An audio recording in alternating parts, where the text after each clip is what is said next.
Gentlemen, welcome back to this week's episode of the My Love of Golf podcast. Thanks for tuning in. Thanks for joining us again. Scott Carter in the co-host seat. How are you this week, mate? How are you, mate? Good, thank you, Rossco. Yeah, good, thanks, mate. Back again, back for another ride. Mate, I appreciate every time you do come back again, and I'm glad when you do say, yeah, I'll come back again, because it really is helping keep this ship on the straight and narrow, and I do appreciate it.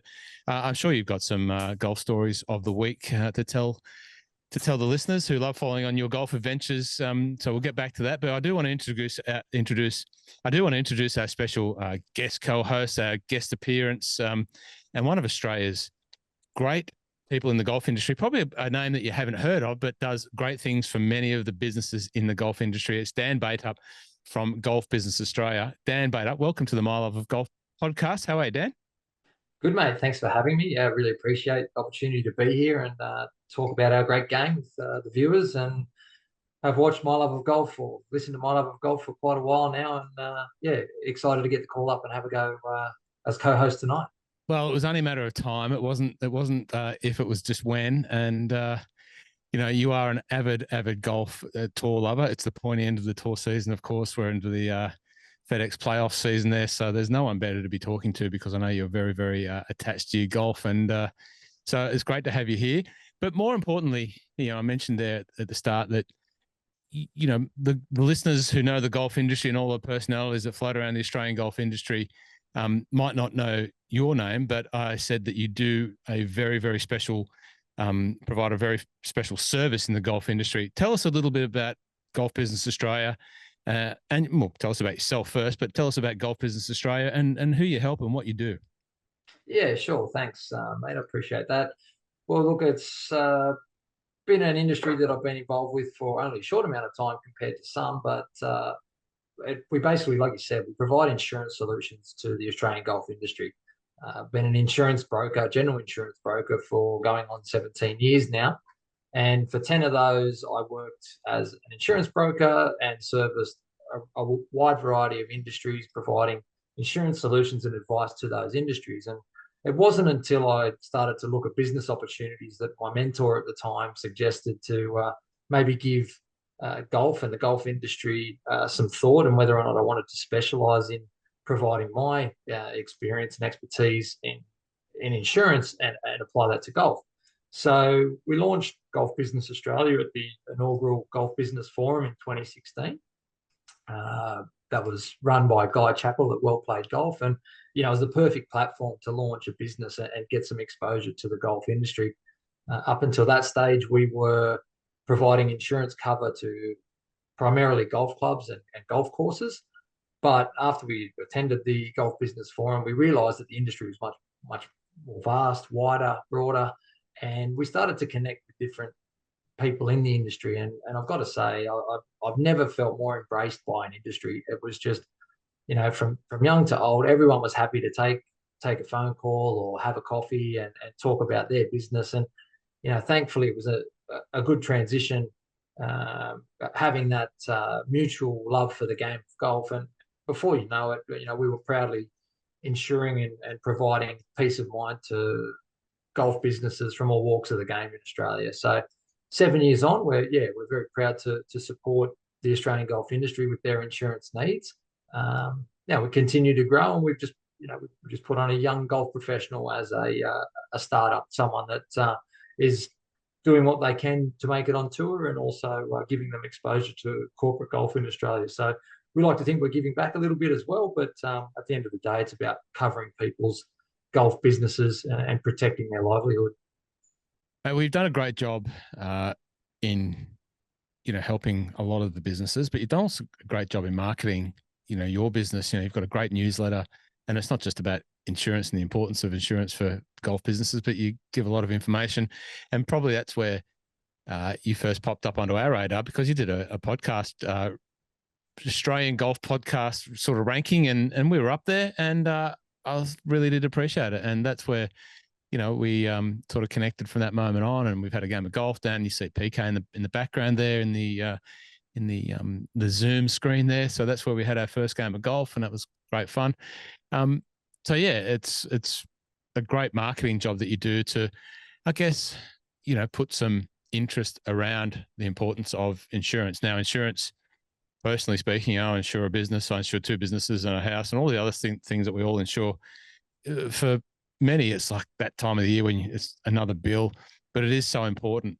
Now, you have probably covered many businesses that have had insurance incidents. What are the sorts of things that you've had to, work with some of your clients on getting through, and some of the challenges and the importance of insurance? Because, there's some, from fires in greenkeeping sheds and club sheds to floods and all that sort of thing. What are some of the things that stand out and which really amplify the importance of insurance?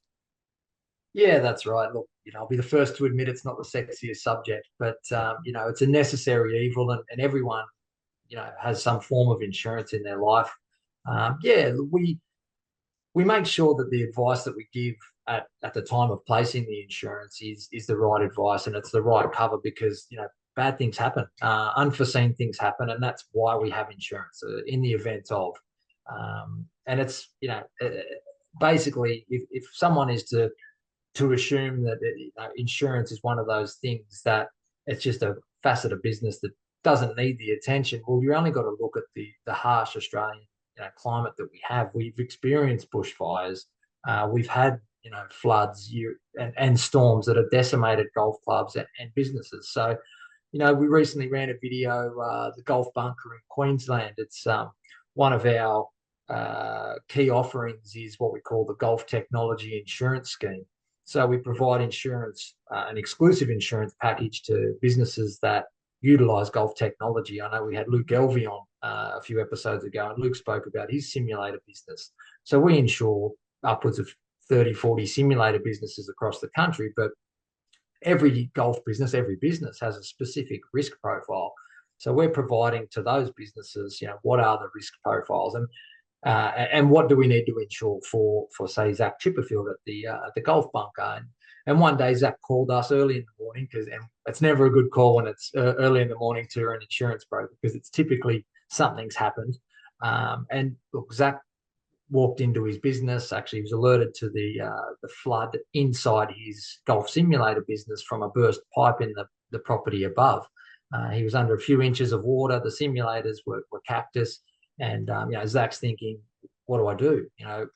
First call, to the people to make sure that everything's switched off and that everything's made safe. Second calls for probably his insurance broker to start the process of making a claim. So, but in addition to the loss that he sustained through the damage, through the lost TrackMan devices that are 30 grand to go, projectors and computers and all that technology that basically needs to be thrown away, was the fact that we had business interruption insurance for Zach. So it allowed that peace of mind that Zach knew that he had that continuity of business, even though customers weren't able to come in and enjoy the simulators and get their golf fix. So it's that's one of a few examples. We have had flood damage losses, pro shop owners that again can't open their business because courses have been unplayable for weeks on end, and fires. We saw a couple of, like you said, machinery shed fires. Lithium battery golf carts these days are presenting a real risk. They self-combust, and there's a lot of risk management done around what we do as well. We like to think we're not just the reaction to the problem, we're also the solution to any of those problems before they happen. So look, we have had some stories of clients in pretty hard places. Deaths on golf courses, sadly, they do occur. Trees fall, golf balls hit people. It's it can happen, and look, we don't want to scare people into taking out more insurance that they need to, but at the end of the day, you want to be able to sleep easy at night, particularly if you're a business owner or responsible for a business and people at that business. So like I said, we're proud to be involved with the golf industry, and we're the little part that we play, and we're excited to continue growing our business and assisting those golf businesses that are out there. We'll keep doing that. And the golf pros as individuals, do they require insurance? I can imagine that they need public liability insurance and other insurances. Maybe the PGA membership provides some of that. But are there individual insurances that people should look at as well that working in and around the golf industry? Yeah, always. I mentioned a young pro that we've put on at Golf Business Australia, and he's traveling to events trying to earn his card, and we talk about the risks to him doing that, getting injured. In actual fact, I should mention, I won't bother to mention his name because he didn't know I was going to mention him on this show, but he was at the Western Australian PGA, I believe, and he suddenly started to feel strange down his right side after hitting a few drives earlier that day, and he was out on the course and he thought it was just one of those things that he could shake off, and after a while he just couldn't continue, and it turned out he had a blood clot in his neck, and this guy's only 27 years old. So we look at those types of insurances for personal reasons, and that everyone's pretty familiar with travel insurance, but we have what's called corporate travel insurance. So a professional golfer who earns their living traveling and playing golf would be able to take out an annual corporate travel insurance policy to cover medical expenses, baggage, lost baggage. We've all seen golf clubs go missing or get damaged in transit. So, yeah, there's certainly individual covers for professional golfers. I'm still waiting calls from the likes of Lucas Herbert, Adam Scott, and Jason Day for their income protection insurance or insurance in general. But I think those guys are, maybe they're a bit too busy trying to make the big bucks out there. So a golf pro on tour should seriously, really review all of their insurances and all of the cover that they have for themselves as a business. Yeah, well, we have what's called a fixed personal accident policy, and basically it's a sum of money because these guys aren't guaranteed to make money on tour every week. But they could have something as innocuous as a car accident, which rules them out for 6 months, so they're not playing any of those events. So that they still want to make a living, or they expected to make a living by applying their trade as a golfer. But being unable to do that, well, yes, there's insurance that covers those unforeseen situations. But I wouldn't say it's routinely taken up by a lot of golf professionals. Something that's maybe overlooked. But and yeah, you're right. With the PGA, a lot of them would have insurances for their own liabilities, but not so much for their own personal loss. So there's a gap there for sure. And if there are golf pros out there that are concerned about that, guaranteeing making money on tour, and if that's not possible, whether or not insurance is an option. And because sometimes, just like this young guy that's joined Golf Business Australia, the strangest things can happen, and it can really have a big impact on your life. Yeah, well, it's, as I said, it's something that you can never pay enough attention to. And I know every time that I've looked at the various things, and you and I have spoken about some of the insurances that I have to maintain here for all this gear and etc. And I was surprised when I went to calculate all the gear that just involved in putting on the podcast, taking photos, doing the drum and golf video stuff. It was far more gear in dollars than I'd really mentally put into my head. So it was a real wake up call for me, just making sure that I was appropriately insured. Interesting. You mentioned Lucas Herbert and the guys that are on tour in the US, and their income loss insurance. Can you underwrite people overseas? Does it, can you do that, or is it just Australian based? And yeah. We're Australian based. It's all governed and basically locally written insurance. If they wanted that sort of insurance wherever they're based, they'd probably need to get it from that country. It's easy. It would be an easier way of obtaining that anyway. But hopefully their managers are out there doing what they need to get them that protection, because you would hate to hear of something happening to any one of them, which meant that their golf career didn't continue, because we all love watching them, and they're great personalities. And look, it is one insignificant thing to them, insurance, but who knows? Who knows who it's going to help at the end of the day. And if us common folk have it, then maybe the elitist golf players should also consider having that insurance. But if you start offering a golf podcast insurance policy, the fee isn't that much, but I really do need to take a little bit of ownership and a clip through every podcast insurance that comes out of this interview. All right? Yeah, got you covered. Yeah, great, thanks. Hey, Scott, I mentioned at the start you've probably got a couple of golf stories. You've probably, been on the precipice of 42 points and turned that into a 38 or something like that. Anything to report from the world of Scott's golf? Yeah, that's usually the trajectory that it takes. But hey, listen, before that, I've got some stories, but nothing in that, nothing worth talking about. Dan, you're in the insurance game, so what do you know about Anthony Kim? Like, I'm sure Anthony Kim had some pretty good medical insurance that he kind of enacted, and as the rumor goes, like took out whatever it was, medical insurance that meant that he couldn't play again. He had to rule himself kind of out. Do you know any inside word on any of that, mate? I don't, but I've followed that story as well, and it's fascinating, to me that someone that goes on medical leave from golf and decides or doesn't return. Who knows the actual truth? But yeah, at the end of the day, I guess it's he's been his decision or to take the path that he's taken, and we love golf, and we haven't played it at a professional level as far as I'm aware. I know Rossco stripes it as good as many on tour, but Anthony Kim. But I'd love to see him back. I think everyone would love to know what happened. But maybe he's found himself a quiet place out there, and he's happy, and he's got all he needs to sail off into the sunset. Yeah, be great story once he surfaces again, whenever that would be. I mean, surely he's gonna come out of the woodwork at some point. But yeah, fascinating story.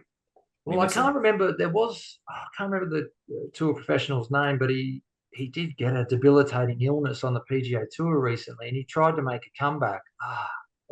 His name escapes me, but I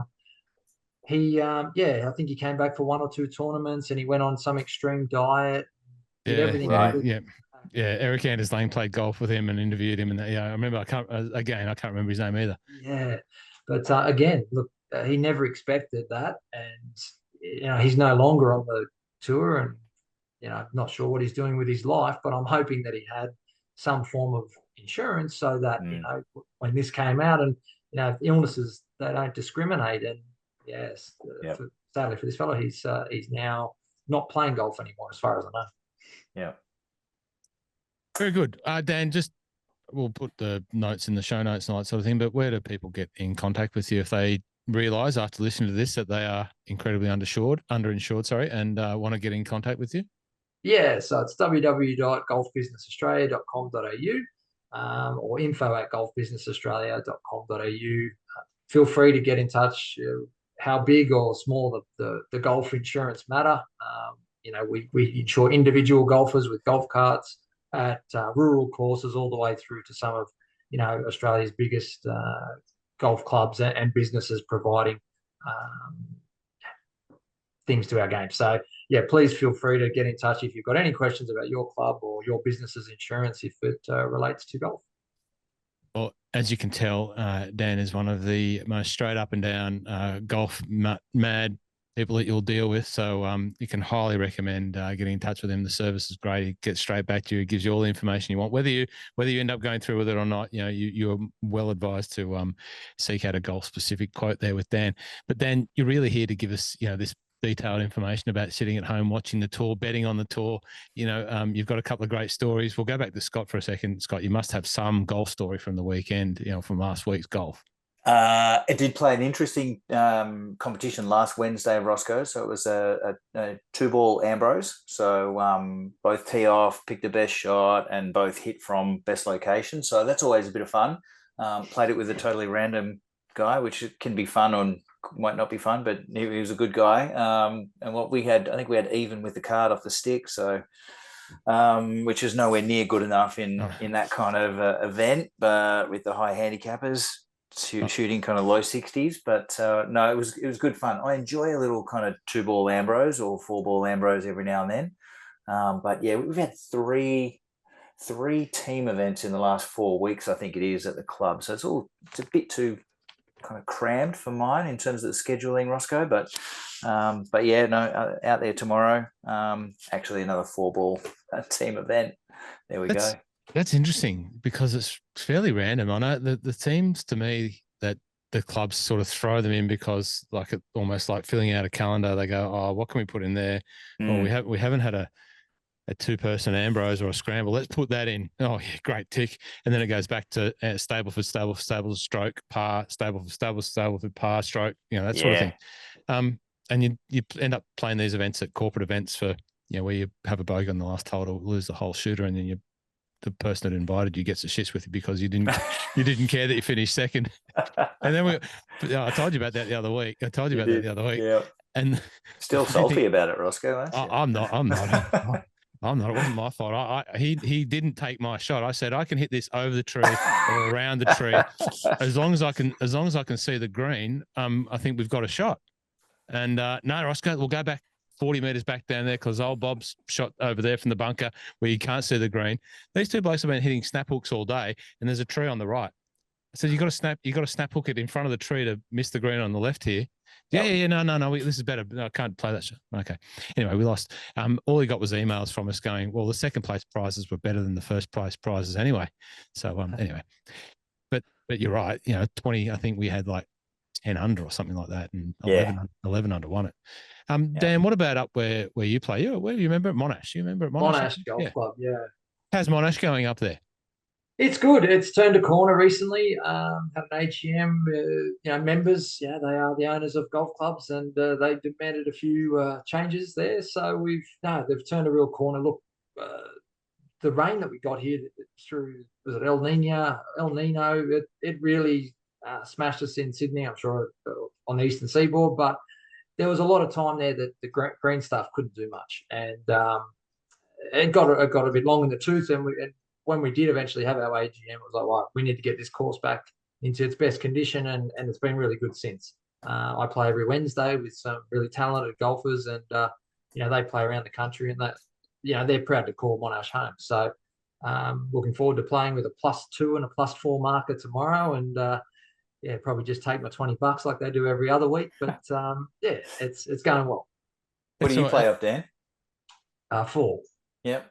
He's sharp. He's sharp. He's very sharp out there. It's almost a super group, Rossco. Almost super group with those kind of handicaps. That's quality. But I play off 4 once every 10 rounds. That's a kind of 4 marker I am. Loves a bit of the ping. Loves a bit of the ping product. Very much of a ping fan is Dan. Okay. Yeah. Ping driver. I don't mind shelling out the $20. When you get the watch quality of +4, +2, and etc. And if you're going to lose, like, not to say that I'm not competitive, but that's like free entertainment for me. Like $20, you pay $20 for entertainment like that all day long to see these hopefully they're young fellas. Not hopefully they're young fellas, but you know what I mean. They're young fellas going off and doing their thing. Any golfers of note on the tour from out of the Monash at the moment that we need to keep? The golfer I mentioned is Nathan Barberi. Oh yeah, sensational. Yeah. So he's a really talented golfer. I played with him last week. Here's the story.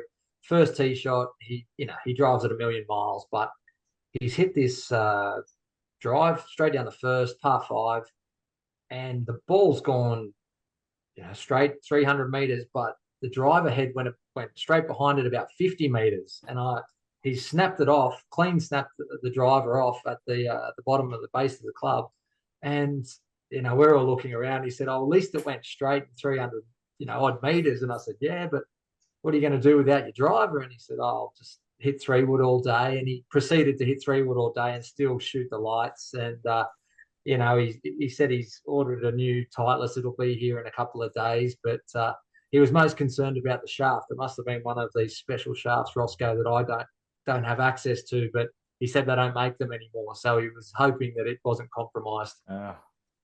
Well, if it's snapped, it's fairly compromised in It was the Fural down the bottom. It snapped. So the shaft was okay and the head was fine, but inside the head it had come up. The Fural had snapped, so he was able to screw it out. And the shaft was all good, but I'll get to see him tomorrow and see. Okay, interesting. That sounds interesting. But yeah, he's a really talented player out of Monash. Obviously, been waiting for him to win the big one or win a tournament of note. But then there's young Geordie Mackay, who also plays with us, and he's, trying to force his way onto the Australasian tour as well, and, get their cards. Both of them products of Monash, following the footsteps of Cam Davis. Absolutely. A great performance from Cam Davis last week. He's obviously one of the 2 Australians in the FedEx Final Series, or in the 7, and then made the top 70 cut there. Just back to the Monash guys, Nathan Barbieri is a fantastic golfer. I went to quite a few events this year, and I don't know Nathan, but I know him well enough to say good day to, and that sort of thing, and a couple of Sydney guys that we do know. So by association, I was in sort of watching those guys quite closely, and he's a sensational golfer. Got quite almost there in a few events last year. Like poked his head at the top end of the leaderboard. Just needs to get that next step there, and get one of these top 3 order of merits. And I'm sure he's not far away, and he's a quality golfer. Love the way he wears his cap. Yeah. Just I don't know what it is, but I just always fascinated by it. Just sitting on top of the head there, nice and proud. Just wears it a little bit differently. I like it. Now, Dan, we'll keep talking about you for a second, because there's always a few things that we don't know about people. I've worn my special colours for tonight's podcast. Can you explain what special colours I've got on and why? The Hibernian colours. No. I know. I'm not Hibernian colours. You're winding me up. You're winding me up. I'm not. That's my job. I wind the other people up. Right. Okay. I got the maroon and white on. Why have I got the maroon and white on? Mate, I don't know. You tell me. Heart of Midlothian. Oh, well, there you. Oh, him. Sorry. Yes. No, that was the one. Sorry, I got the name wrong. Of course I did. Hearts. Let's start that again. Why have I got the maroon and white gear on? The Hearts, not the Hibs. Yes, I thought you were trying to wind me up there. No, I was lost there for a minute, but no, Hearts. Yes, well done. Top of the table. Equal top. You're a Celtic man, but you have a background in football. You were fairly good at football. What was your footballing prowess, and where did that game take you? Oh, look, yeah, short-lived career, but it took me all the way from Dubbo to Scotland, to England, Switzerland, and back home again. But played at a reasonably good level. Enjoyed playing with some really talented soccer players, Socceroos such as Mark Milligan, Alex Wilkinson, and those guys, went on to have really good careers. And it was great to be able to watch them do what they did. I guess my claim to fame, I spent some time at Walsall Football Club in England's Midlands, and played alongside Paul Merson for a brief time. So, well-known player of the 80s, 90s, English player, and even in the twilight days of his career, he was a phenomenal talent. And look, it was wonderful to be able to get me to the point I'm at today. I wouldn't be living in Sydney had I not got out of country Dubbo town and followed a career in soccer. And once that had been exhausted, I came back and played a little bit in Australia, but realised I was ready for something else. And insurance, as we all do, I fell into the industry, but it led me to golf, and here I am, enjoying something else, another sport that I am very fond of and have a passion for. Who did you play football for in Sydney? Northern Spirit Football Club.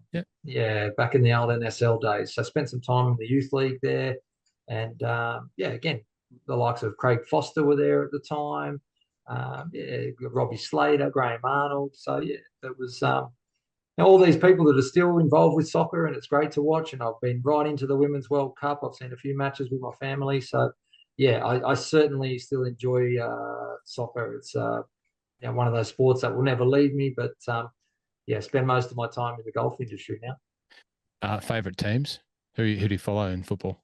Liverpool. I've got a dog called Gerrard after Liverpool's best, Steven Gerrard. He's a French bulldog, and look, the whole family we're big Liverpool fans. Don't ask me why. I just took a liking to them in the 90s with Steve McManaman and Robbie Fowler and the like, and it's just continued. So Sydney FC in the local A League, I'll always be a Sydney FC boy. When the A League started, Dwight York, Steve Corica, so. They'd be my two clubs that I'd support more staunch than others. The reason why you said Hibs when I had the maroon and white, because we were talking about Hibs off air, and we were talking about one of the players who is a mad golf lover and just recently left Sydney FC and is now at Hibernian, Adam Lafondra. Won't be listening to this, but Adam Lafondra, g'day, and scored a goal on the weekend, a fantastic goal for Hibernian in their 3-2 loss to St Mirren. But there's a number of footballers that love their golf, and you need to find some of the guys in Sydney that love their golf, and I'll find some of the guys in Melbourne that love their golf. We should, have a little football A-League competition sponsored by Golf Business Australia. There you go. That's a good idea. Very good. Scott, what did we have tournament-wise last weekend that we need to talk about? I pretty much got my circadian rhythm off to the worst possible start for the working week by staying up to 2 a.m. to watch Celine Boutier. Oh, did you? Go back to back. Yeah, that was a good win. Sensational. Well, I was enthralled because, I was reliving basically my holiday to Scotland this time last year where I played golf at Dundonald, as I said last week, the week before the Women's Open. I was basically the last public player to play the course before it got closed for the Scottish Women's Open last year. So it was great to see the holes and go, oh, yeah, I remember where I was over there, and you could see where things were coming up, all the things you do when you've played a course that's on TV. Yeah, I love it. But watching Celine Boutier play, it was a masterclass in how to win a tournament. She didn't really put a foot wrong. She only had 2 under to finish 15 under to win by 2, but she just did what she had to do to put the pressure to the players chasing her. And in the end, it sort of worked because some of the players around Amaya Stark, just 1 under, but just couldn't quite get the break that she needed. And I always get this pronunciation wrong. Hyuju Kim, with her bung Achilles, was in the clubhouse after shooting 7 under. She was limping. She was limping like on every shot, and she shot 7 under, and she was in the clubhouse at 13 under. But Celine Boutier did not falter over the closing stages, just made a very sensible par on the last and made sure she got in the clubhouse and got the champagne shower. It was just great to see her go back to back. Third win of the year, and I think she bogeyed 14 and 16. So but then she really kept her head. So kind of a little bit of a stumble, but she had such a great lead that it didn't really make any difference. But true class there to keep her head and get that back-to-back win. Third win of the year. She's sitting on top of just about all the bloody lists for the year. So heading into what is the last major of the year in pretty good form with back-to-back wins. And I don't know, might be able to go 3 from 3, Rossco, but well, unlikely. But you would have put very high odds on her going back to back. Yeah. So if you can go back to back, you can go 3 from 3, and so she's playing well. Coming into the women's British, which we'll talk about in a second. Paddy Tavatanikit was the other one that really was sort of firing along there and putting some pressure on her, and then just let it slip away. I did see a hole in one, and you're talking about sort of almost like deja vu moments. I can't remember the par 3. It's maybe on the back 9. I remember playing it. Maya Stark had a hole in one and looked great off the face. And when I played the hole, I think the pin was in pretty much the same spot, and she's landed it near the bunker. And as soon as it started rolling, I said, this is going in the hole, and it like rolled and went in the hole. And it was like, ooh, because I had that putt from the other way, from way down the back of the green, and rolled it pretty much to where it landed, and then putted it back. And it was great to see a hole in one live, and you don't get to see too many usually on repeat, but it was awesome. Did you get to see any of the Scottish women's, Dan? Mate, I didn't, but I just had a quick look at the results. It looks like Steph Kyriakou had a reasonable finish, 13th. For the Aussie. So it's good to see her. She's a great talent out of New South Wales, I believe, as well. So looking forward to her continuing to rise on the women's tour. Yeah, she's had a good year. She's been playing well. I fancy Steph Kyriakou for this week, and as when we get to talking about the ARG Women's Open, I do fancy her as the top Aussie this week. She loves. Well, I can't categorically say she loves it, but from what I can gather, she enjoys playing on that sort of firm and fast links type of golf. Yep. She doesn't mind letting the ball, use the ground, and obviously that's what's required at Walton Heath as well. So it's going to be really interesting to see her. Sarah Kemp got in the clubhouse at 9 under, so good to see her play. Yeah, Minji started with an 80 in round 1 and came home 66, 68, 66. So there's a good finish for Minji, turning it around. Okay, so that's the Scottish women's. Great to see Celine Boutier back to back. The Wyndham, you guys would have been. So I do, Dan. I did the late night shifts at the Scottish Women's Open and stayed up to 2 a.m. to watch it finish, and then get in the car and drive into the city, and I sort of missed the end of the Wyndham. So, who watched the Wyndham close off out of you two guys? Yeah, I saw a little bit of the Wyndham, but yeah, Dan, why don't you go ahead, mate? Yeah, I had eyes on it. I took a few runners with my friend Cole the Butcher. I was telling Rossco earlier, there's an old gentleman that frequents the RSL club next door to my work, and he lost his wife a few years ago, and he's just had a double knee reconstruction. So he spends his weekends not doing a lot. So we found a mutual love for golf, and I often head in there before the week's tournament kicks off, and we throw down a few names. And I do a bit of research each week on the American tour, and try to find some juicy odds for him. So this week we did take Lucas Glover, and so yeah, we were both watching the conclusion, which was weather interrupted on Monday morning here in Australia, and he got there in the end. So, and it was a fantastic win. He was clearly emotional. He's been on tour grinding it for a long time. Major winner. I think he's an all-round good guy and a deserved winner. He's been playing really well. Yeah. Yeah, no, he's been, as you say, working hard for the last couple of years, and he's definitely had his troubles with the putter. But some controversy around him anchoring. I mean, I saw some footage that was suggesting he was anchoring, but I couldn't see any on the one shot that I've seen. But I think it's a little bit unfair on Lucas to say that he's anchoring from that footage. But yeah, great, as you said, mate, super emotional with his family there, and you can see what it meant for him and his family. Did you hear his little boy calling out to him a couple of times, "Dad, you won, you won"? It's like it was very cool, very cool. It was cool, and look, he's found his putter, because he did have some real troubles with that, and we're talking years of poor putting. So his ball striking's always been amazing, and he's just he doesn't mind mixing it with the younger guys on the tour, and his results were trending. So if you listened out there was definitely talk of him breaking through. So I'm glad myself and Cole the Butcher from the RSL were in his corner. Yeah, totally. There's three parts of that story, maybe four, that I love. So Lucas Glover being an older statesman on tour, I don't exactly know how old Lucas is, but he'd be certainly in his 40s. So I'm always going to support the older guys on tour.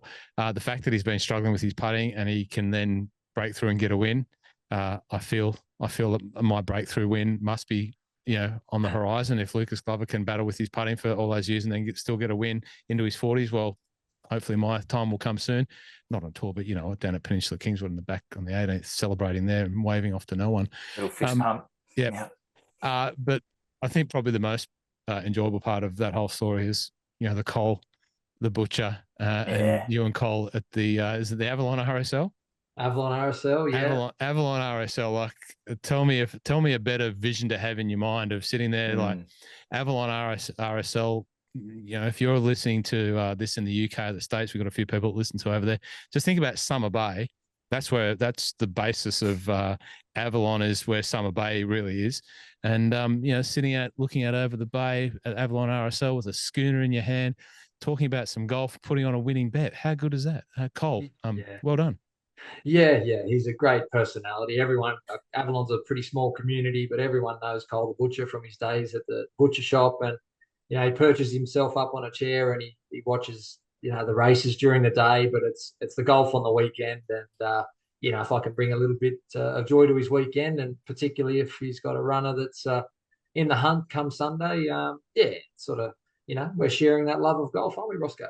We are. Now, you do follow your golf betting. You are, I'm not, we don't really talk about the betting part of it here, but you can talk about your love of golf and how you like having a betting, but more importantly, your following of the form. What do you do? Or what's your weekly sort of process for finding, these runs and these winners and making these bets with yourself and Cole when you're tipping him the good ones?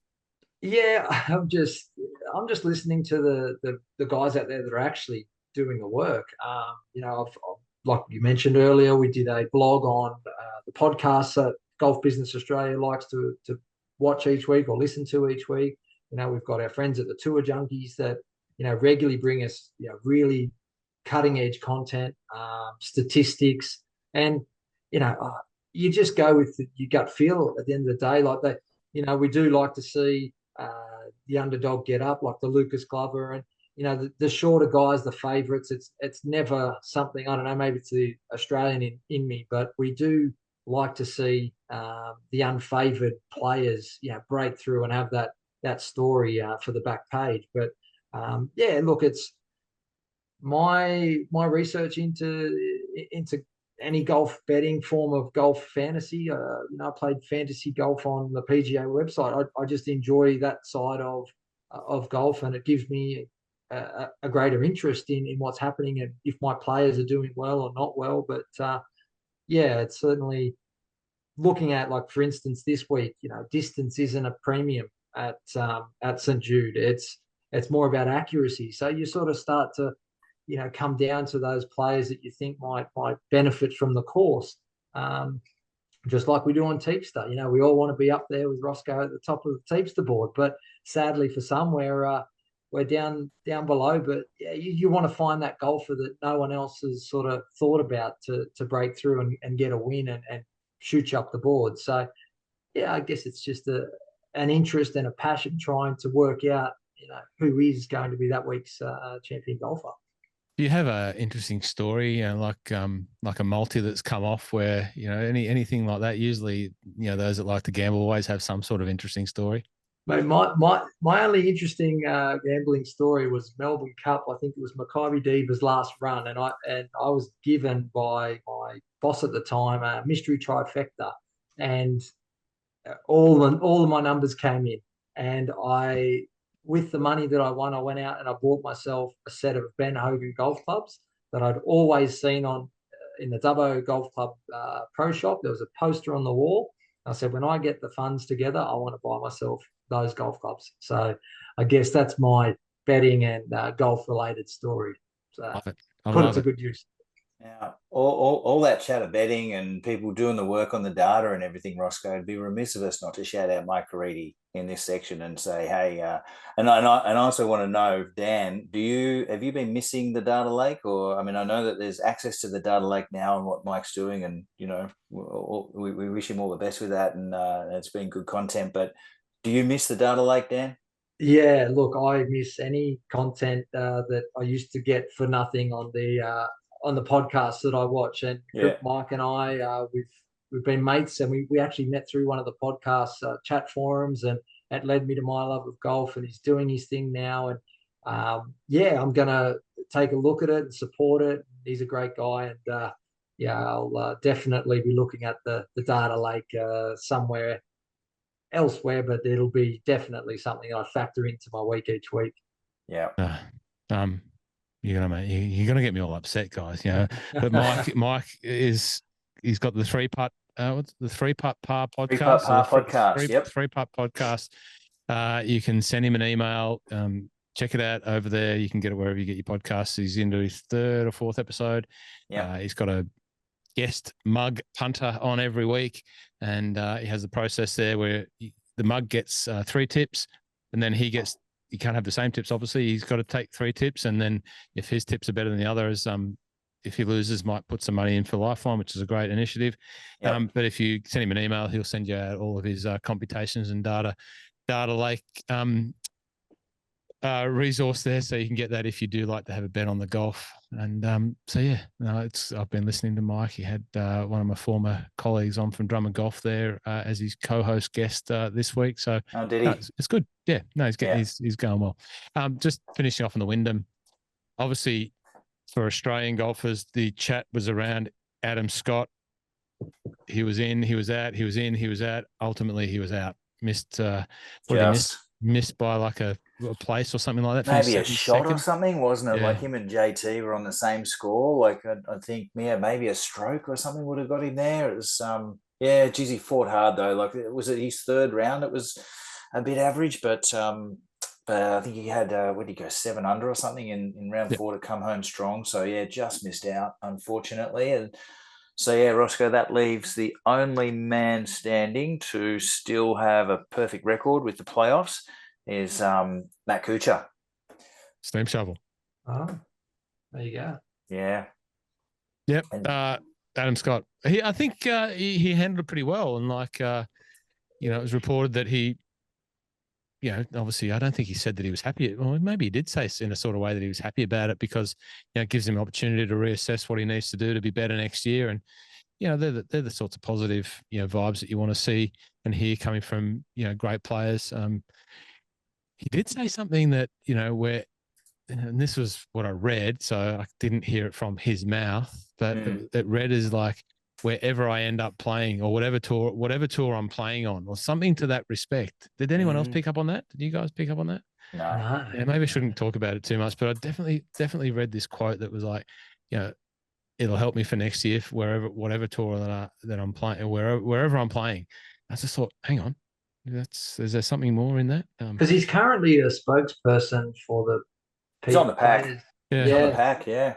Yeah, so that's interesting. But that whole world continues to evolve. Cam Davis for me, I tipped Cam Davis in the end. I don't know. I don't think I came clean with a tip last week, and I genuinely didn't know who I was going to pick at the time of recording. After consultation and computation of the heartstrings, I went with Cam Davis, basically because he's one of the top players that I had left. And the mojo came by Cam Davis's way, and T7 he won me, I think, maybe $200,000, and still didn't get me out of third position on Teepster, but certainly put me much closer to the rankings with the golfing tattooist. We may as well talk about Teepster now because we're talking about last week. So golf is an attitude. That's Blakey. We know Blakey. Blakey's about to jump on a plane on Monday and head back off to the International Series at Close House in Newcastle. So he'll be refereeing there for Asian Tour, and then also the Asian Tour event in Scotland. Asian Tour having an event in Northern England and then Scotland the following week. So Blake will be refereeing at both those. He sits on top. He's 18.6 million. It's going to be hard to beat him, but golfing tattooist is at 17.9 and I'm at 17.49. I'm about 800,000 in front of fourth. I don't think fourth can get me. So it's really. I don't know, Rossco. I don't know, mate. There's three designated events at $20 million purses. The winner's 3.8 million. So I mean, I reckon that anyone from kind of 14 around the 14 zone is still in it. Like you jag a couple of winners or a first and second, and I think you're still a chance, because I mean, unless everyone has been hiding away their big guns, I'm not sure many people have any left. If anyone's got a Rory or a John Rahm or any of those top names, I think they're sitting pretty. Well, it gave me a laugh last week when I did joke about who I had left to pick. Austin Eckright. Ben Griffin. He's not been doing too bad actually. Nick Hardy. I've got Nick Hardy still available. Aussie coach. Yeah. Mark Hubbard. I've got Mark. No, seriously, you're right. Because I have. If you go through, I've picked Keegan, I've picked Patrick, Corey, Cam, Jason Day, Tommy's gone, Emilio Griot's gone, Tyrrell's gone, Homer's gone, Sanjay's gone, Kurt Kitayama, Rory, Colin, Rahm, Scheffler, Thagala, Todd, they're all gone. So it's my highest rank is Xander, who I've got left. Like I've used everyone above Xander, and I don't have many in the top 20 left at all. I'm probably going to do a Cam Young. I've got a Cam Young left. I'm not sure who else I've got after that. I've got Hideki left. Hideki left everyone cold last week. There were so many people that went with Hideki last week, and he MC hammered. So sorry for all the Hideki followers and fans from last week. Yeah, but 20 million this week at the FedEx and Jude. Live Golf last week at the Greenbrier. The highlight story there was clearly Bryson's 58. Unbelievable. Unbelievable. I watched the highlights and he couldn't miss a fairway with that driver that he's got. Well, apparently the driver doesn't miss fairways, Rossco. So like I don't know. 58's 58, but I don't know. the greatest exhibition for rollback, and this equipment's just too easy for a guy like him to hit. Like if he stands up on a driver box and he's got zero fear of missing a fairway, well, what's the point? Yeah, it was a crank driver, wasn't it? One of these long drive. Yeah. Unbelievable. Like he said, he's been reported that Live Adelaide that he wanted to find a driver that he could hit anywhere on the face. And still find the fairway. It's like, well, oh, why even bother? Yeah. Why even bother playing? Like, if you want to make it that easy. Well, my question: why isn't everyone using a crank driver? Like, I've hit one once. I've got a funny story about a crank driver actually. I've hit one once. It was the hardest thing that I've ever hit. Now, clearly, I'm not swinging 130 miles an hour like Bryson is, but why? Other than the ones that get paid to use the club, but there are many people who are now free agents and, certainly driver, if they're 14, 12 club contracts, they've got driver and a putter that aren't within the brand contract sometimes. Why aren't more people using a crank driver? Yeah. If it's question. Legal. Maybe there will be this week. I like the phone rang when everyone wanted a jailbird putter, 8-year-old putter from Odyssey after the US Open. I'm pretty sure that the phones will ring for crank drivers. We don't sell them at Drummer Golf. I'm not sure where you can get them. I'm not sure. Can you buy them in Australia? I think they might be maybe one of the shaft suppliers might sell. Right. Yeah, you can get them, but they're a sort of bespoke, unique thing, and they're absolutely usually synonymous with long drive competitions. 7 degree, 6 degree, high. Obviously, they're legal drivers, but they just, for whatever reason, generate unbelievable amounts of ball speed, in the right hands. So Bryson's using one of them. Unbelievable. They've got like 3 different thicknesses of face available, which I'd never heard of that at all. Is that even a thing, Rossco? Like, or I mean, a bit like the adjustable loft. You have different. Not that you can adjust the thickness of the face, but you can buy 3 different variations of thickness. That is interesting. So I haven't researched the product at all. Probably should have, but no, I didn't know that you can get 3 specific heads with different thickness faces. What is not unfamiliar to me, and if you want to tune into Drummer Golf TV over at Drummer Golf on the YouTube channel, you'll see my absolutely beautiful mug adorning their videos talking about this sort of stuff. But one of the things I'm always talking about is forgiveness. Every driver manufacturer, in the absence of being able to chase more speed off the face in terms of, because it's regulated, they're all measured now. So, they have to pass that COR test. So they're chasing forgiveness. They all go pretty long. They all go fairly long and similar to each other. But what they're trying to give is a more forgiving driver so you can hit it straighter. So you can hit it on the toe or on the heel for an average golfer like, us, and still get relatively straight and not lose ball speed. So maximize your distance out of hitting it across the face. And the point I'm getting to is in the manufacturing of those faces, there are thick points and thin points in different parts of the face, because they know through AI testing and machine testing and robot testing that, the different thicknesses of steel or titanium in the face make the ball form differently when it's hit in those less effective parts. So, it might be thin in one part and thick in another part. And that's all been designed to generate the right amount of ball speed relative to the contact. So thick and thin faces aren't unfamiliar. Thick and thin faces and a choice of in the same head is unfamiliar to me. Yeah, so interesting. The Callaway paradigm has, if you look at the rear of that face, it's like little waves, and it's just all metal and different thicknesses and thinness all over the face, and it's all been done by this AI supercomputer. They were the first ones to use AI in golf club manufacture to build these faces, all through doing AI testing about the performance of the ball when it hits the face. And it's amazing. So crank drivers, I got no idea.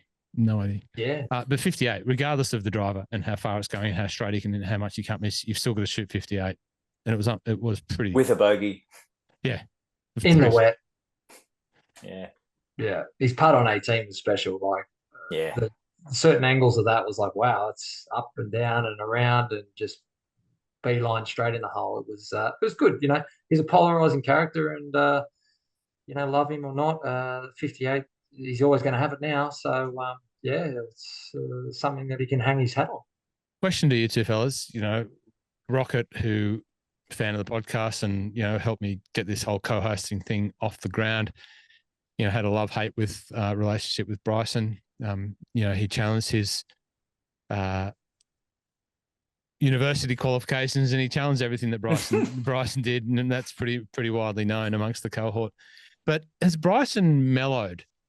Yeah, now that he's got off the sausage rolls and burgers, is he mellowing? Is he becoming more widely appealing, more broadly appealing to people? I'm not sure. What do you guys think?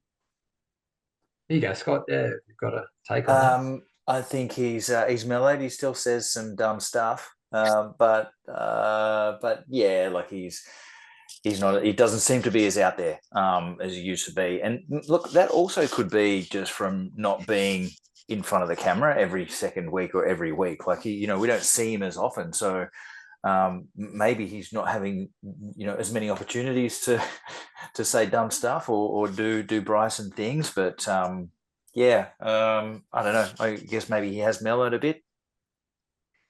Yeah. Sorry, go on, Dan. Oh, I think he has. I actually bumped into him at the Adelaide Casino when we were at Live down there, and one of my mates got a photo with him, and he said he was, an okay guy, and these guys are celebrities at these things and don't need to give up their time, but did.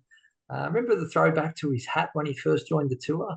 He's now donning the cap, but that hat was, pretty much him in a nutshell. Just a bit quirky, and yes, he puts his foot in his mouth all the time, and but yeah, like I think you're right there, Scott. I just don't think we hear from him much anymore, and that's probably a good thing for Bryson DeChambeau is just let the crank do the talking and yeah, leave the interviews to someone else. Yeah, he certainly at Live. He certainly did as much as he could do to try and engage the fans, and like whether you're like a shoey or not or whatever, like he did one of those, but he did one of those like under much pressure from the people who were standing there watching him, and they were standing there watching because it was like 5:30 in the evening, and he was still on the range grinding balls. No, everyone else had gone home, jumped in the free cars and gone home. He was still out there banging balls, and he had a crowd of, I don't know if you saw that, Dan. Yeah, I saw that. Yeah. Oh, yeah. Why didn't we see each other? And he was still there banging balls, and then they've egged him on to the point where he had to, do a shoey, and he could have said no, but he did it, and he gave the fans what he wanted. No, good on him. And Rossco, we've just talked about Lucas Glover grinding for 2 years to get his game back, and like fair to say, Bryson was not playing good golf. When he started on Live and for a long period of time, like everyone had said he was done and he was just a YouTuber and he was not a real golfer. He wasn't playing good golf at all. But like credit where credit's due, like he has obviously worked his butt off as hard as anyone, and to come back and to shoot a 58 and there could be half a dozen asterisks to that 58, but it's a 58 at the end of the day, and he's obviously played very, very good golf, and he's been playing good golf. He's K in the majors, and yeah, I think he's an interesting conversation for Ryder Cup. I mean, I don't think they'll pick him, but they'd have to talk about him. His golfers had to have put him in the conversation. They might not pick him because they might not think he's a good team guy or whatever. And whether that's right or wrong, that's not for me to say. But that he's playing well enough to be talked about, I reckon. Absolutely. Yeah. His OWGR, I think he's at 100 and something in the world. So the sooner they get that part of. Well, that's not going to get him in. No, definitely not. Well, I've got Brooks playing. The only live golfer playing is Brooks Koepka for the US team. There might be maybe a Euro or two, but maybe not. But yeah, that's what I've got on the top 12 from America is just Brooks Koepka, which just had a baby. Yep. Who else have you got while you're talking about, you mentioned it there. So you've done a bit of research. Clearly you've got a list. You've got a list happening. I love a list. Yeah, well, I've got to be prepared. Scheffler, Wyndham Clark, Brian Harmon, Brooks Koepka, Xander Schauffele, Patrick Cantlay, Max Homa, Cameron Young, Jordan Spieth, Keegan Bradley, Colin Morikawa, and Sam Burns. So who are the picks in there? Is Keegan a pick? Are they all? Keegan's already in. The picks. Would be the bottom six would be going from 12 backwards. Burns, Morikawa, Bradley, Spieth, Young, Max Homa. Okay. They'd be the obvious captain's picks, but things could change. Question marks over that, Scott? Yeah, I mean, I'm definitely taking Ricky, Yeah. and probably not Keegan. I don't know if I'm taking Sam and Colin. I think, is Russell Henley, getting into the conversation again. Like maybe he's a good course fit over there, but yeah, I'm definitely taking Ricky over. And I mean, I'd be thinking about JT, but I probably wouldn't select him based on his form. I mean, he clearly showed some passion there in the last round or so of that event, and played some decent golf, but he's probably not done enough to overtake some of the other guys. But I probably wouldn't take Keegan, and probably Sam. Okay. My question mark is over Colin. I don't know why. I just. Well, he's my pick this week, so hopefully he wins, and Okay. then he's back in it. He's on my spot list this week.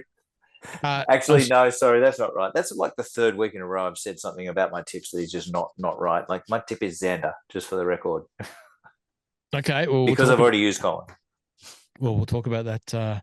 We'll talk about that in a sec. No, just going out of live, we may as well just, as we're talking about this week's events coming up and who we are going to tip, and just some of the background around the events. And there are obviously a couple of very key events, but one of the other events is live, go back-to-back weekends. Second time in the year they've gone back-to-back. They went Adelaide into Singapore, and they go from Greenbrier into Trump Bedminster. I believe it's if I remember rightly, a pretty reasonable sort of tournament venue. Fazio course up there in New Jersey, obviously by Donald Trump.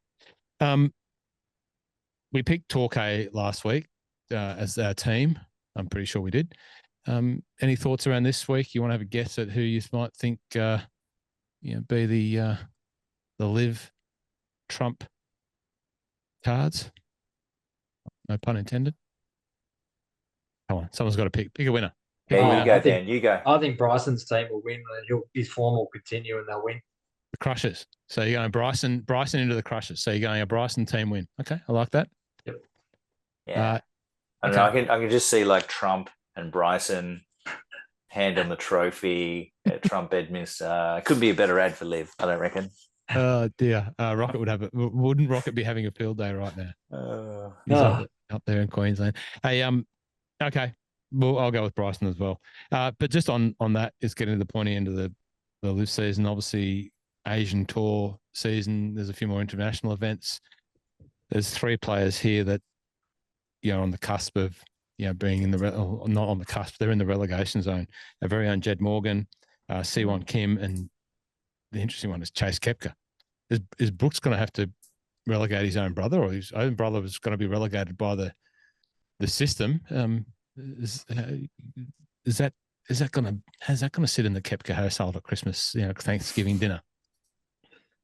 I don't know how that's going to work. I did see the bit on Jed Morgan.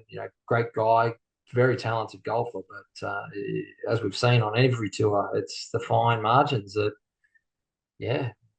mean it's the difference between keeping your card and not. So, look, I hope so, but I've always had thoughts that there would be another Aussie join that team. Jed was a place filler for a bit, but don't say that disrespectfully. He's a very talented golfer, but there are a lot of Aussies out there that could join that team and add value, but we'll see. And Chase, I think he was always a free meal ticket, but totally. from his brother. But look, he's got himself an ace in Adelaide in front of the raging Aussie crowd, so I'm sure he'll have fond memories of his time with golf. Yeah, it's funny. My young fella is at any kind of mention of live or see it on the TV or whatever, like he's 6.5, and every time he's like, "Oh, remember when Chase got a hole in one? How good was that?" Yeah. Yeah, mate, I remember the guys. Yeah. Anyway. Yeah. Live golf growing the game right there. Yeah. Oh dear. Okay, so we're going with Brooks to go back to back because it is a back to back week. There you go. All right. So the other big event is probably one where I will be staying up late and getting next week's circadian rhythm off to a no good start in terms of the sleep stakes. Well, the AIG Women's Open, British Women's Open, being played at Walton Heath. Now, it's been a while since we've seen a professional event at Walton Heath. I think it was the British Masters, maybe 2017-ish. I remember the course reasonably well. I remember the vibe of the course, the look of the course. It's that heathland, about an hour south of London, in that sort of London, England heathland sort of belt there, where you get some of that classic architecture there. Walton Heath is one of the courses, when you speak to anyone that understands the value and the beauty of playing golf in England, Walton Heath is always one of the courses that gets mentioned as one of the best that they've enjoyed playing. It's relatively flat, a lot of heather, a lot of those bunker lips where they allow the heather to grow sort of on top of the bunker there. So it's just defining the green space and the bunker space. It's quite aesthetically pretty. I think it will be, again, a wonderful course, as Millfield was last year for the Women's Open. And we're going to see some quality golf being played. Ash Buhai, we know, is the defending champion. She's had a great year on tour. She won the Home Open. She won the Australian Open. She's done a great job of representing the Women's Open trophy around the world, especially in her home in South Africa. She had to hand it back this week. Always a sad moment for great champions to hand it back. She's a lovely girl. I had the opportunity to meet her and talk to her and her husband, Dave. What do we think about the British Women's Masters at Walton Heath? Yeah, it's going to be a good kind of final major for the year, mate. All the big stars are there. We've had a change in the number one ranking, so Nelly Corder is back to number one. Hasn't been playing that great, so I don't know how long she'll stay there, but could also be just what she needs to, get back on form and have a good one. But that part of the world, Rossco, I've never played golf there, but from what I hear, is very underrated. Part of the golfing landscape. You'd agree with that? Oh, 100%. And again, I've never played down there, but I've spoken to many, many of my golfing counterparts and colleagues that have. And seemingly, it would appear that post-COVID, with travel back on the cards, really has been a part of the golfing landscape in the UK that people have sought out. The Sunningdales and the Wentworths, and then the Formby's and the Hoylakes and the Lytham St Anne's and the Walton Heaths and the all of the great sort of, even down south, and Rye and down at Deal and all the courses around there. They've just loved going down there. So can't wait to get down there and play some golf, hopefully next year. But I'm looking forward to seeing this again. Yeah. Because most people think of Scotland. They think about going to the UK and they just want to head straight to Scotland, and rightly so. But this part of the world is becoming very much a little bit like Amsterdam. Sort of Dutch links courses are becoming a little bit more well known and more accessible and more sought after. So I can't wait to see it. We've got to tip a winner for this event. Dan, do you put any bets on the women's, mate, on the majors? You've got a form guide here. I'm a bit out of touch with it. There's one market that I do follow for the women's, but look, I had a quick look just then. I don't know how she's performing right now, but England's Mel Reid, that name stands out to me a little bit. But I'd like to see an Aussie again.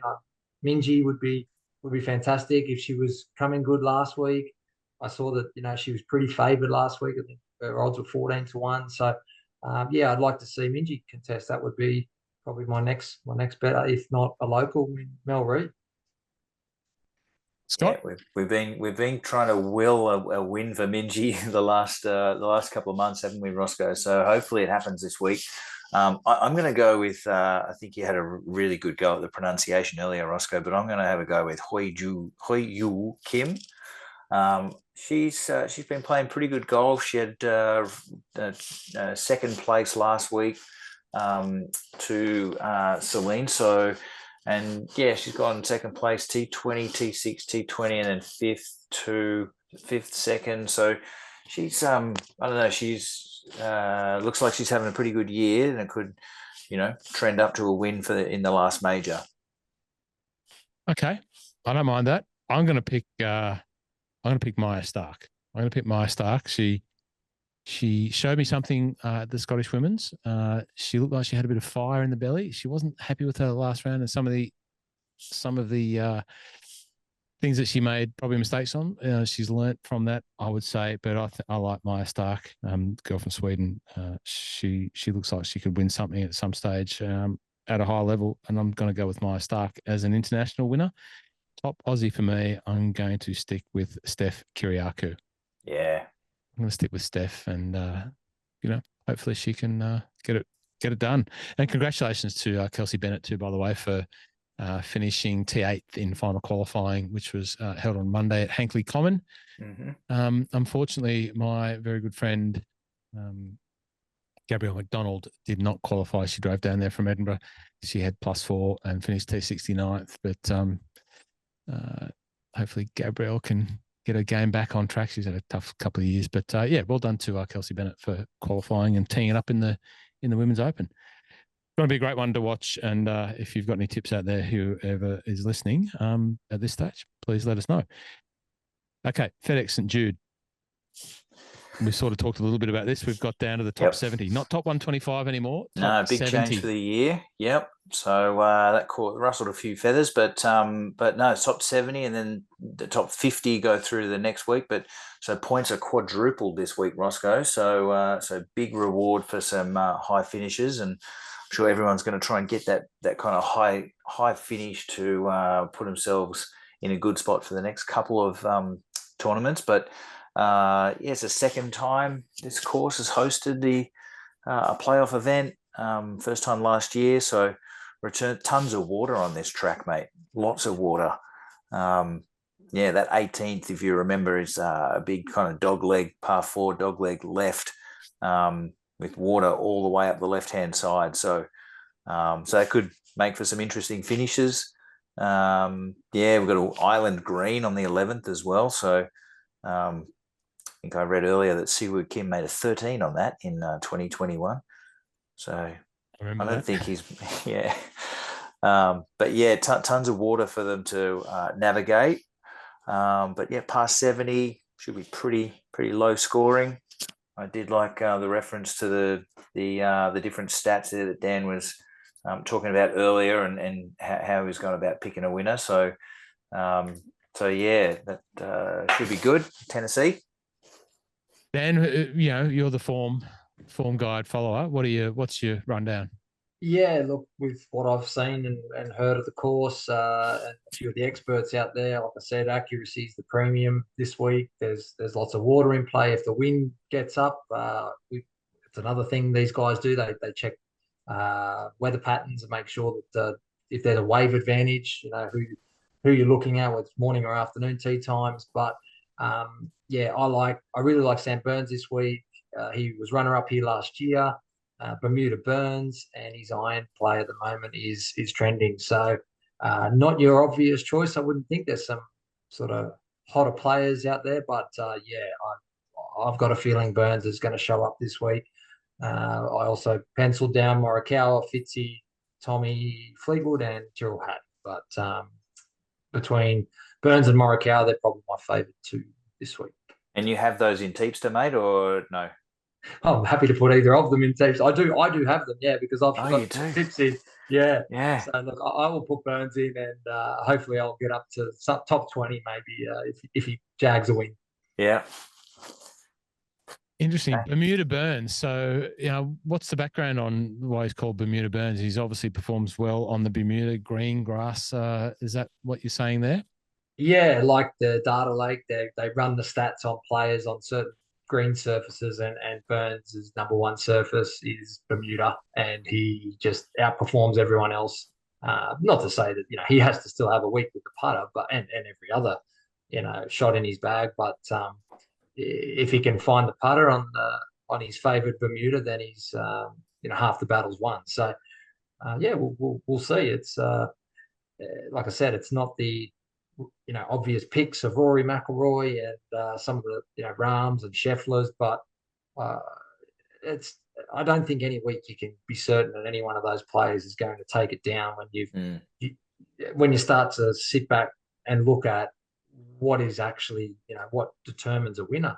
Look at Brian Harmon at the Open. Like, he surprised everyone, but his game suited those conditions, that course, and that's what we look for every week, just to get that little bit of an edge over others on Teepster. Yeah, Bermuda Burns. Hands up here. Can I have a show of hands if you like putting on Bermuda? My hand's gone. My hand's pointing further south to the Antarctic. No. If someone puts well on Bermuda, I would think in terms of a stat and performance sort of measurement, must be like double factoring, because it is such a hard surface to putt on. And if you're not putting on it all the time, and we've seen that here in Australia, the Queensland guys, that love putting on Bermuda, that they'll grow up putting on Bermuda, can understand what those greens do. I don't know how they understand it. It's like voodoo magic, because it's the only surface that you've ever seen where the putt rates clearly left to right or right to left, and it goes the other way. Or it's crazy the skill that it takes to read those greens and understand what they do and how it does it every time.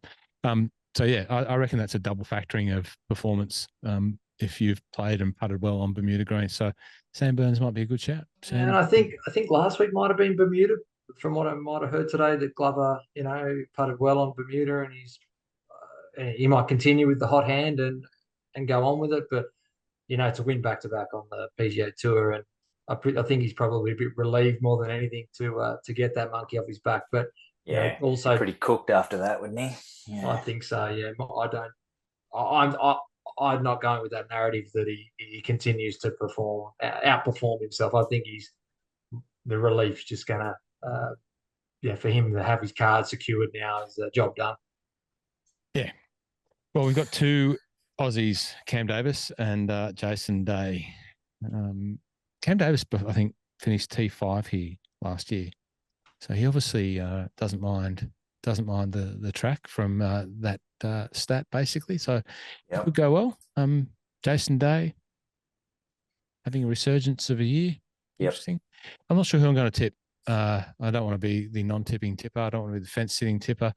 And as I said before, I'm not sure who I've still got, but at some stage, in terms of big names, in the next week or so, I'm going to have to pick a Hideki Matsuyama. I'm not sure how Hideki's played here. I haven't done that research. And I might have to pick a Colin Morikawa, because I don't think I've picked Colin this year, because I've been out of love for Colin. I had showed plenty of love for Colin. Brandon Todd, I've picked him. He's one that sort of might have been an outsider that I might have picked. He had a decent week last week. JT Poston had a decent week, so I don't think I've picked JT Poston. So I'm really just looking at those names that have showing a little bit of form. Hideki's, based on last week's, not one of those, but he's a big game player, and proven that in the majors, where he does turn up for majors. So you're not putting this in the major category, but you're sort of tuning yourself up to this time of the year like a major, I'd have to imagine.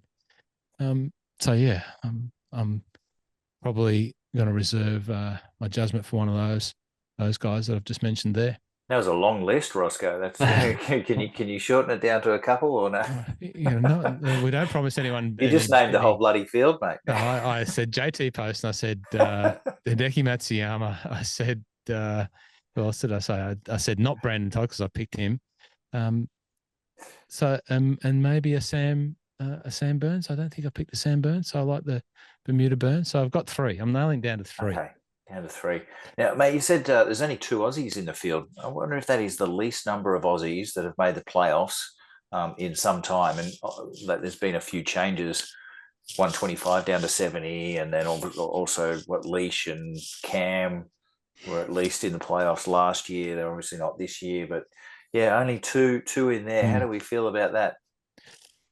When I realised that, it was a little bit sort of sad, but as you say, the reality is, as you just mentioned, there's a few of the good ones that can't qualify, and there's a few that just missed out.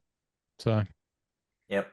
And of those ones that we're sort of not mentioning, they're also playing for their cards in the off season or the fall in America. Lucas Herbert, Harrison Endicott, Cameron Percy, they got work to do in off season to retain their cards. But where is Herbie sitting at the moment? Do anyone have a read on that? 120 something, 126, 125. And what have you got to make, Dan, to keep your card? Do you know off the top of your head? Yeah, you've got to be in the top 125 by the end of the fall. To I have believe. full status. Yeah. Right. And then it's between 126 and 150 for the next status. Yep. Yeah.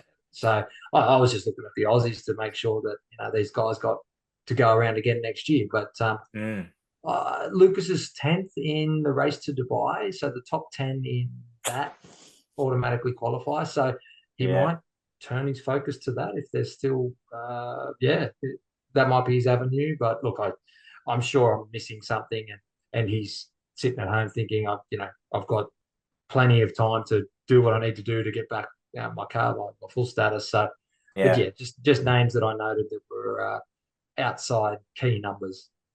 Can't imagine Lucas sitting back just going, "Who's this Dan guy? What's he saying?" Well, I hope he's watching. Clearly, he's waiting for me to sit back and upload this tonight. Yeah. And he's there going, hey Ross, where's the bloody podcast? Did he have? Is this his second year with his card and his exemption from winning the Bermuda? Would that be right in thinking that? So he doesn't have. He's at 152. I was thinking that as well, Rossco. I think this could be his second year of exemption through the win. So he might have another form of exemption that I'm missing. But like Scott said, he's 152, so he's not in the best place right now. He's through 23, 24. Okay, there you go. Yeah. Okay, so he doesn't matter. Is that what we're saying? That for him, he's locked in for next year, or? Yeah, so that sounds like season 23, 24. He's good, got full status. Yeah. Okay. And Minwoo, how does Minwoo fare? He's got that special membership for this year. Does he have to earn a place, or that special membership is just for this year, and then he's got to get this final stage and qualify through final stage or something like that? Or yeah, I didn't see Minwoo's name actually. Good point. I didn't come across it. So we might have to do some homework and research. And as we finish off the big part of the season, Scott, for the next couple of weeks, obviously we've got the BMW Championship and then the Tour Championship at Eastlake the following week. We might have to do a bit more digestion of that, as well as the Ryder Cup as we get closer to that. Yeah, sounds good, Rossco. Well, gents, it's been another hour and 20 minutes of power. Scott's got a meeting to get to. Dan, you've got probably some late-minute emails to attend to and get ready for taking down Nathan Barbieri tomorrow. That's right. That's the main thing. Say good day to Nathan. Very good. Really do appreciate you coming on, Dan. And as I said before, if you need any insurance advice in the golf industry, well, there's no one better to talk to than Dan Bateup from Australian Golf Business. Notes are in the show notes, all the links that you can get hold of Dan. A massive supporter of the podcast and us, so I really do appreciate you coming on. We should have you back because you're absolutely a wealth of knowledge in terms of your tour following. So we'd love to have you back anytime you want. Absolutely. Yeah, thanks, mate. I really enjoyed it. And look, if people just want to call me to discuss golf, feel free to do that as well. So yeah, it's been really fun. Thanks for having me. Very good. Scott, thank you again, mate. Really do appreciate all the time that you're giving up and effort you're putting into helping me keep this going. I do appreciate all of that, and thank you very much. Yeah, no worries at all, Rossco. Thank you. And, mate, have a good weekend and everything, and hopefully you get some golf in between now and next week, and we can hear about your golfing prowess. I'm trying. I've got the energy levels are increasing, when it's not just work-related golf. So last week I had a great time hitting about 1 million shots with the new Titleist T100, T150, T200 and T350. I've whacked more yellow range balls down Peninsula Kingswood Range than I ever had. So the swing and the contact and the compression feels great, as did those new irons. If you want to check those out, check the video out. But sensational product, really is.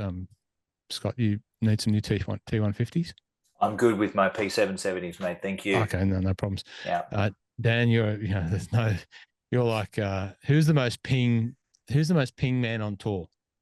On tour? Tony Finau, maybe? Yeah. Tony Finau. You're more ping than Tony Finau. You're more tone than Big Tone. I do love my I-59s. Yes, I do Oh, indeed. you know Great. what? Because they're a fantastic club. I was saying this to someone yesterday. I said probably one of the best clubs I've ever hit. Just straight off the bat, just put my shaft in, screw the fitting head in, and hit that. It was the I-59. Just felt so good. Yeah, lovely. Very good. If you've liked what we've done, really does mean a lot if you can go to your iTunes, and if you do listen, most of the people listen to it on iTunes. Do a rating, do a subscribe, do a share. All of that sort of stuff on iTunes really does help get this podcast into some more ears and some more eyeballs. If we can get back to putting this on YouTube, we'll try and work on that, Scott. We'll keep bumping the YouTube up. Yeah, very good. We'll see you next week. Thanks for listening. Cheers. See you guys.